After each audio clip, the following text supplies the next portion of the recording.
नमस्कार, आप देखना शुरू कर सिंह। मतदान जारी है, बम्पर वोटिंग हो रही है। दूसरे चरण के मतदान में सबकी नजर है, क्योंकि यही मतदान तय करेगा कि बिहार का राजा कौन होगा, नंबर 1 की कुर्सी पर कौन बैठेगा और बिहार का सिकंदर कौन होगा। क्या है शुरुआती रुझान? 1 बज रहे हैं, 3-4 घंटे पोलिंग की हो चुकी है। तो शुरुआती रुझान क्या कहता है? पहले चरण में जो हुआ, क्या वही दूसरे चरण में दोहराया जा रहा है? लालटेन जल रहा है, तीर चल रहा है, हो क्या रहा है? तो आइए हम कुछ खास सीटों पर और कुछ ऐसी सीटों पर आपको हम ले चलेंगे जहां से जो खबरें हैं वो हैरान करने वाली और चौंकाने वाली भी है। शुरुआत करेंगे हम लोग जहानाबाद से। देखिए, 122 सीटें दांव पर है, आप जान रहे हैं इसको अच्छी तरीके से। और सबसे बड़ी प्रतिष्ठा लगी हुई है बीजेपी की। 44 सीटें 53 सीटें लड़ रही है बीजेपी। पिछले बार 42 जीती थी, इस बार भी उस रिकॉर्ड तक पाने का एक प्रयास बीजेपी कर रही है। लेकिन क्या बीजेपी उसमें सफल हो रही है? आपने देखा ही, सवेरे सवेरे मुख्यमंत्री अपने तमाम बड़े नेताओं के घर पहुंच गए। ललन सिंह के घर पहुंचे, अशोक चौधरी के घर पहुंचे, विजय चौधरी के घर पहुंचे और अपने खास अधिकारी दीपक कुमार के घर में भी वो पहुंच गए। तो इतने एक्टिव मोड में है नीतीश कुमार। फीडबैक क्या है? फीडबैक यह है कि जनता दल यूनाइटेड बेहतर कर रहा है। लेकिन क्या इतना बेहतर कर रहा है कि सरकार बना लेगी जनता दल यूनाइटेड? तेजस्वी यादव का जो भरोसा है वो 7वें आसमान पर है। उनको लगता है कि इतना वोट पड़ चुका है दूसरे चरण में भी कि वो बिना चाचा के भी सरकार बना सकते हैं, यानी महागठबंधन की सरकार बना सकते हैं, थोड़ा सा इधर उधर करके। तो वोट कैसे पड़ रहा है? देखिए, जहानाबाद लोकसभा चुनाव में धोखा खा चुके थे नीतीश कुमार, लेकिन इसके बावजूद फिर चंद्रवंशी जी को वहां उम्मीदवार बनाया गया और बड़ा खेल करते हुए तेजस्वी यादव ने वहां पे राहुल शर्मा, जगदीश शर्मा के बेटे को उतार दिया। और अभी तक की जो शुरुआती रुझान है, कहिए तो अब तो मैच्योर्ड हो रहा है रुझान। शुरुआती तो नहीं कहेंगे, लेकिन अब तो मैच्योर्ड हो रहा है। उसमें लालटेन जलता हुआ दिख रहा है, यानी राहुल शर्मा की स्थिति अच्छी बताई जा रही है। भूमिहार वोटरों के बारे में जो कहा जा रहा था कि बंटवारा हो जाएगा भूमिहार वोटरों का, ऐसा कुछ नहीं हुआ। बहुत ही कम संख्या में भूमिहार वोट बटे और ज्यादा वोट राहुल शर्मा के खाते में चला गया। जो बटा भी वो 3 पार्ट में बट गया, क्योंकि जनसुराज का भी वहां कैंडिडेट था, निर्दलीय भी था, तो बहुत भागों में बटा। लेकिन 70 से 75% भूमिहारों का वोट राहुल शर्मा के खाते में गया, जो जीत की बुनियाद राहुल शर्मा के लिए रख दिया। कुर्था में सुदय यादव बहुत आगे चल रहे हैं। लालटेन जलने की उम्मीद बताई जा रही है कि कुर्था में भी साथ मिला है सब जात बिरादरी का। हालांकि पप्पू वर्मा कड़ी फाइट दे रहे हैं सुदय यादव को, लेकिन जो समीकरण बन गया जहानाबाद और कुर्था का, उसमें कहीं ना कहीं सुदय यादव को बढ़त मिलती हुई दिख रही है। मुखदुमपुर में बहुत ही टफ फाइट है, एलजेपी वहां पर है, कड़ा मुकाबला हो रहा है। लेकिन घोसी में लगता है अरुण बाबू को एक बार निराशा हाथ लगेगी, क्योंकि 3 तारा आगे जा रहा है माले का उम्मीदवार। अभी शुरुआती खबरों में आगे बताया जा रहा है। देखिए, औरंगाबाद में चलते हैं। क्या हुआ था पिछले बार? बढ़त थी महागठबंधन को।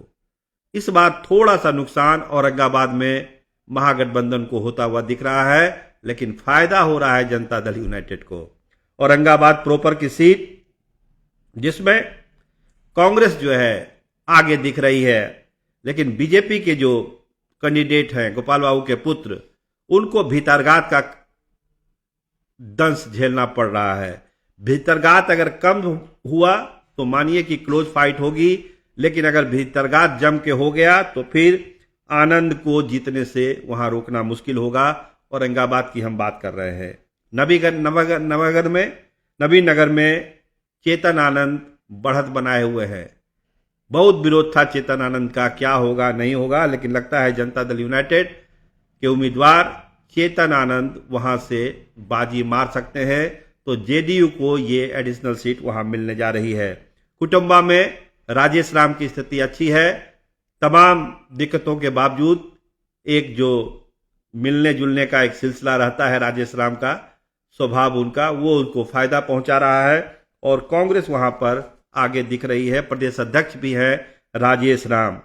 रफीगंज से डॉक्टर गुलाम शाहिद जो कैंडिडेट हैं महागठबंधन के, वो आगे दिख रहे हैं। गो में अमरेंद्र कुशवाहा आरजेडी के आगे दिख रहे हैं और ओबरा में लगता है वहां भी ऋषि कुमार लालटेन जला देंगे, क्योंकि जनसुराज के जो प्रत्याशी हैं सुधीर शर्मा, वो काफी वोट एनडीए का काट रहे हैं, तो फायदा हो रहा है वहां पर आरजेडी के कैंडिडेट का। आइए बात करिए सासाराम की सीटों का, रोहतास की सीटों का।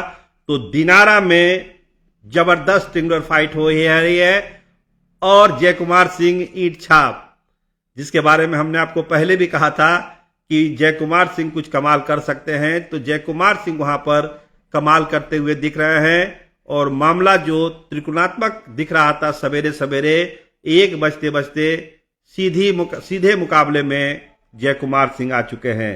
नोखा में जनता दल यूनाइटेड को बढ़त है। हमने कहा था कि कुछ सीटें ऐसी है जहां पे महागठबंधन को भी नुकसान हो रहा है उस इलाके में, तो नोखा की सीट पर जनता दल यूनाइटेड का उम्मीदवार आगे चल रहा है।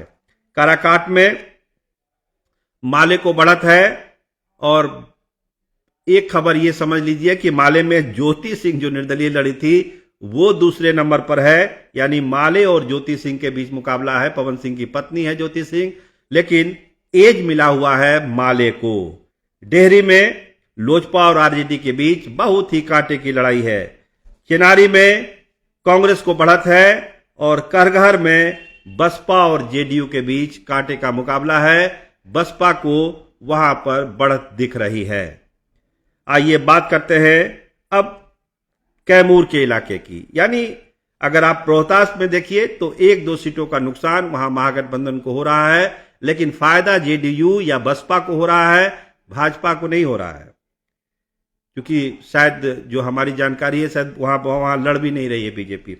कैमूर में चैनपुर में त्रिकोणात्मक मुकाबला है। भभुआ में बसपा आगे है। रामगढ़ में टिंगुलर फाइट है, लेकिन बसपा को एज दिख रहा है। मोहनिया में बीजेपी को बढ़त है। मोहनिया की हम बात कर रहे हैं। आइए जमुई की बात करते हैं। जमुई की 4 सीटों पर क्या हो रहा है, तो जमुई शहर की सीट श्रेयसी सिंह काफी आगे है। सब लोग उनको वोट कर रहे हैं। कहा जा रहा है कि मार्जिन भी 30-40 हजार के आसपास का रहेगा। आरजेडी वहां काफी पीछे छूट चुकी है। सिकंदरा में हम प्रत्याशी मांझी जी की स्थिति, प्रफुल्ल मांझी की, वो विधायक भी हैं। 2 की लड़ाई में, मतलब जनता दल यूनाइटेड और आरजेडी और कांग्रेस की लड़ाई में हमको वहां पर फायदा मिलता दिख रहा है। तो अभी फिलहाल हम के प्रत्याशी प्रफुल्ल मांझी आगे है। झाझा और चकाय में बहुत ही कांटे की लड़ाई चल रही है। बहुत ही कांटे की लड़ाई, कहिए कि फोटो फिनिश वाली लड़ाई है। दामोदर रावत है जनता दल यूनाइटेड से और जयप्रकाश यादव आरजेडी से किस्मत आजमा रहे हैं पहली बार झाझा से। बहुत ही कांटे की लड़ाई है। और चकाय में भी मंत्री सुमित सिंह अपने प्रतिद्वंदी सावित्री देवी के साथ कांटे की लड़ाई में हैं। चंदन सिंह और जो संजय कुमार एमएलसी हैं वो भी अपने समर्थकों का वोट ले रहे हैं। लड़ाई डिपेंड करेगी पचकुनिया वोट और औरत वोट पर। ये वोट, महिला का वोट और पचकुनिया वोट, जो ज्यादा ले जाएगा वही चकाय की जंग को जीतेगा। जमुई के बाद आइए हम बात करें थोड़ा सा हम सीतामढ़ी के इलाके की। तो सीतामढ़ी की जो प्रॉपर सीट है उसमें लगता है कि पिंटू जो है उनको वैश्य राजनीति का शिकार होना पड़ रहा है। कलवार वोट पूरी मात्रा में उनको नहीं मिल रहा है। तो वैश्यों में जो भी डिवीजन हुआ जातीय जनगणना के बाद, इसका नतीजा, इसका दुष्परिणाम पिंटू को अभी फिलहाल जो अभी शुरुआती रुझान है उसमें उनको मिल रहा है। बाजपट्टी में कड़ा मुकाबला है। लगता है कि लालटेन वहां से अभी एज लिए हुए है। सुरसंड में दोजाना जी आरजेडी के आगे चल रहे हैं। परिहार में क्लोज फाइट है। रितु जायसवाल वहां मुकाबले में है और रीगा में कांग्रेस को वहां पर बढ़त दिख रही है। मधुबनी के इलाके में हमने आपको कल भी बताया था कि मधुबनी का जो समीकरण है वो डिपेंड कर रहा है कि गोलबंदी किस तरह की हुई। कल भी हमने आपको बताया था, आज भी हम बता रहे हैं। जो शुरुआती खबर है, बाबूबरही में आरजेडी आगे है, मधुबनी प्रोपर में समीर महासेठ आगे चल रहे हैं, बिस्पी में बचौल जी ने अपनी स्थिति सुधारी है। बचौल जी और आसिफ मोहम्मद के बीच कड़ा मुकाबला है और एज कहिए तो हरिभूषण ठाकुर बचौल का वहां पर अब बिस्पी में दिख रहा है। बीजेपी वो सीट में लीड कर रही है। राजनगर में बीजेपी आगे है, झंझारपुर में नीतीश मिश्रा आगे दिख रहे हैं शुरुआती रुझान में। फूलपरास में कड़ा मुकाबला है और हरलाखी में जो है क्लोज फाइट है सीपीआई और जेडीयू के बीच में। इसके अलावा लोखा में आरजेडी आगे चल रही है, खजोली में आरजेडी आगे है और बेनीपट्टी में कांग्रेस प्रत्याशी को शुरुआती बढ़त मिलती हुई दिख रही है। यानी 122 सीटों का जो मुकाबला है उसमें कहीं तीर आगे है, कहीं लालटेन आगे है। कुछ कुछ सीटों पर बीजेपी ने भी अपना दम लगाया है, लेकिन कांग्रेस अच्छा कर रही है। नवादा की बात कीजिएगा तो नवादा में जो शहर की सीट है उसमें जेडीयू के राजवल्लभ यादव की पत्नी शुरुआती रुझान में आगे दिख रही है नवादा की प्रोपर सीट पर। गोविंदपुर में पूर्णिमा यादव आगे दिख रही है। हसुआ में क्लोज फाइट है कांग्रेस और बीजेपी के बीच में और वारसलीगंज में बीजेपी की अरुणा देवी शुरुआती रुझान में आगे चल रही है। कुछ जिलों की और खबरें आ रही है। सीमांचल से जो खबरें हैं, सीमांचल का भी ट्रेंड वही है जो हमने कल आपको बताया था कि सीमांचल में कैसे कैसे बंटवारा हो रहा है। वहां पे महागठबंधन पिछले चुनाव की तुलना में यानी 2020 के तुलना में बेहतर कर रहा है और जो 24 सीटें हैं सीमांचल की उसमें लगता है कि इस बार 12-13 सीटें महागठबंधन जीत सकती है और 6-7 सीटें ही एनडीए के खाते में आएगी। एआईएम 2 या 3 सीटों पर ही अपना ये कर सकती है। तो मगध के इलाके में जो कल भी हमने कहा था कि महागठबंधन अच्छा कर रहा है, जेडीयू कहीं कहीं स्ट्राइक कर दे रही है। बीजेपी कोशिश कर रही है कि मिथिलांचल के इलाके में और सीमांचल के इलाके में अपनी स्थिति को सुधारे, दम लगा रही है। देखिए अभी भी वोटिंग में 4-5 घंटा बचा हुआ है। बहुत सारी सीटों का रुझान बदलेगा, वोट का पैटर्न बदलेगा। ये हम आपको शुरुआती रुझान बता रहे हैं कि क्या हुआ शुरुआती रुझान में। अभी बहुत सारे चेंजेज होने हैं। चुनाव आयोग एक एक सीट पर नजर रखे हुए है, कहीं कोई गलत काम ना हो जाए। लेकिन जो अभी तक की स्थिति है, जो पहले चरण में हुआ था, कमोबेश उसी लाइन पर चीजें आगे बढ़ रही है। जनता दल यूनाइटेड अच्छा कर रही है, आरजेडी अच्छा कर रही है, कांग्रेस अच्छा करने की कोशिश में है और भारतीय जनता पार्टी दम लगा रही है अच्छा करने का। चूंकि सबसे बड़ा दाव तो बीजेपी पर ही लगा हुआ है। 42 सीटें जीतने का लक्ष्य है 53 में, यानी स्ट्राइक रेट बहुत हाई करना पड़ेगा। पटना में तो शपथ ग्रहण की तैयारियां चल रही है। तेजस्वी यादव भी कर रहे हैं, नीतीश कुमार भी कर रहे हैं। अपने अपने हिसाब से भोज हो रहा है, दाल भात चोखा का भोज भी कल मुख्यमंत्री निवास पर हुआ है। तो कहीं ना कहीं एक लाइन जो है तेजस्वी यादव भी खींच के रखे हुए हैं, नीतीश कुमार भी रखे हुए हैं। भाजपा के लोगों से आप बात करिएगा, 160 सीट आ रहा है, हम सरकार बना रहे हैं, ये बीजेपी के लोगों का दावा है। लेकिन जमीन की जो बात, जो हमने कुछ जिलों का आपको उदाहरण दिया है, उस जो वो फीडबैक है वो एनडीए को 160 के आसपास नहीं ले जा रहा है। सासाराम में उपेंद्र कुशवाहा की जो पत्नी स्नेहलता है वो अच्छा कर रही हैं। और जो कल हमने कहा था कि जो एक अनुमान है अभी तक का जो स्थिति बनी है उसमें आरजेडी 70 से 80 सीट, जनता दल यूनाइटेड 55 से 65 सीट, बीजेपी 40 से 50 सीट, कांग्रेस 20 से 25 सीट, एलजेपी 3 से 5 सीट जीत सकती है।